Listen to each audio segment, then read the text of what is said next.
Tuan-puan, saya ajar follower saya ajar follower saya untuk kaya tanpa perlu sibuk dengan pelaburan.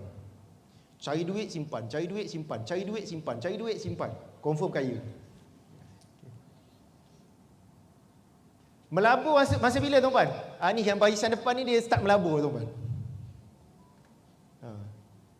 Salah seorang yang follow saya dah 11 tahun ni, Tuan Vice President.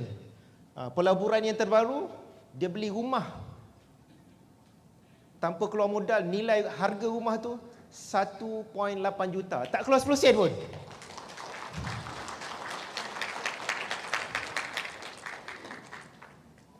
Ini baru melabur. Tak keluar duit tuan-tuan. Pergi beli property 1.8 juta. Dekat dengan KLCC. Ni pun sama anak muda ni. Tepuk tangan. Dia pun umur 25 tahun. Beli rumah 700,000 dekat dengan KL. Tak keluar 10 sen pun. Umur baru 25 tahun tuan-tuan. Rumah pertama 700,000. Saya tak boleh bayangkan satu ketika dulu. Jauh tu dengan saya tu. Kalau dapat beli rumah murah pun dah untung daripada umur ni. Saya macam tu. Umur saya dia macam mereka ni 25 tahun tak boleh beli rumah lagi tuan-tuan. Hutang banyak, saving tak ada, nak beli rumah macam mana? Nak beli rumah pula tu ilmu tak ada, kena ada deposit. Deposit 10%, kena ada 5% duit lain, baru boleh beli satu rumah. Itu pun makan modal cash flow negatif. Mereka ada ilmu tuan-tuan. Banyak lagi saya cerita ni sebahagian kalau saya nak cerita memang tak habis tuan-tuan. Sebab apa tuan-tuan? Mereka boleh capai kejayaan cepat, mereka ada ilmu yang betul.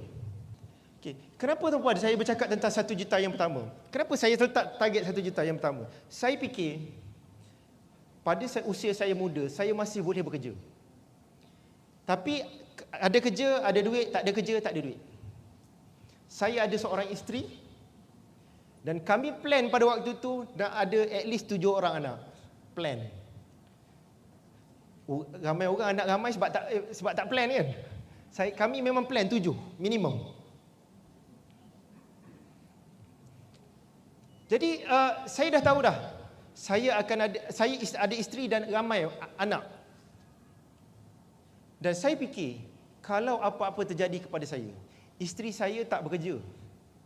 Tak bekerja dengan maksudnya tak ada pendapatan, dia bekerja sebagai suri rumah. Anything happen, apa nasib isteri dan anak-anak saya?